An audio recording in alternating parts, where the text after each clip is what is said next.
কর্মফল ভোগ করতে হবে, সে আজ হোক বা কাল।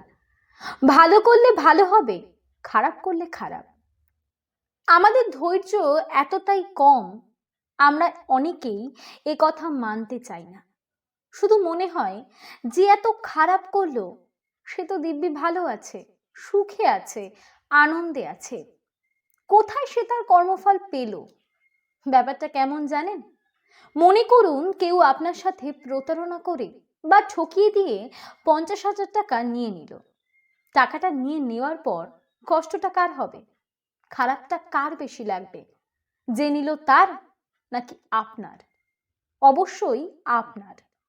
যে নিল তার কোনো খারাপ লাগা নেই, বরং তার মনে আনন্দ থাকবে, খুশি থাকবে, এটাই স্বাভাবিক। হাতে অতগুলো টাকা পেয়ে বেশ কয়েকদিন তার ভালোই চলবে। তার এই ভালো থাকার দিনগুলোই আপনার চোখে পড়বে। মনে হবে সে ঠকিয়ে তো ভালোই আছে, আনন্দে আছে, ফুর্তিতে আছে। খুব স্বাভাবিক সেটা। কিন্তু চিন্তা করবেন না, এটা সাময়িক। এভাবে কতদিন? শেষ বলে কিছু তো একটা থাকেই, আর থাকে মানে থাকেই। মাত্র কয়েকদিনের জন্য তার এই ভালো থাকার খেলা চলে, তারপরে খেলাটা খেলেন ঈশ্বর। ঘুড়ির আকাশে ওরা দেখেছেন তো? সুতোটা কেটে গিয়েও কিন্তু বেশ কিছুক্ষণ সে আকাশে ওড়ে। যেহেতু বাঁধন কেটে ওড়ে, তখন সে ওড়াটা একটু অন্যরকমই, দেখতেও ভালো লাগে। তারপর তারপর তাকে পড়তেই হয়। আপনাকে বলবো, কারো খারাপ দিন দেখার জন্য অপেক্ষা করবেন না। তার খারাপ হবে কি হবে না এটা ভেবে মন খারাপও করবেন না। ওটা ঈশ্বরের হাতে ছেড়ে দিন। দাঁড়িপাল্লা হাতে তিনি বসে আছেন। কারো খারাপ চাওয়ার আপনি কেউ নন। মনে এমন চিন্তা রাখলে ঈশ্বরের পাল্লাতে আপনার এই খারাপটাও ধরা পড়বে। ভালো চিন্তা করুন। অন্যের জন্য বলছি না, নিজের জন্য করুন।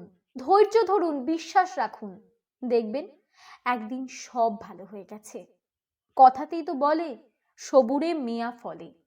এই সবুর করে থাকাটাই আপনার পরীক্ষা। ঈশ্বর সেটাই দেখেন। পাশার দান কখন কোন দিকে ঘুরে যাবে কেউ বলতে পারে না। ওস্তাদের মার সবসময় শেষ রাতেই। জানবেন, ভালো করলে ভালো হবে, আর খারাপ করলে খারাপ। আয়নার সামনে দাঁড়িয়ে যদি হাসেন, তাহলে হাসি মুখটাই দেখবেন। যদি মুখ বিকৃত করে রাখেন, তাহলে বিকৃত মুখটাই ফেরত পাবেন। এ কথা শুধু সত্যই নয়, প্রমাণিত। তাই কবেকার খারাপ হবে এই আশায় বসে সময় নষ্ট করবেন না। শুধু এটা মনে রাখবেন, যে যেমন কর্ম করবে সে তেমন ফলই ভোগ করবে।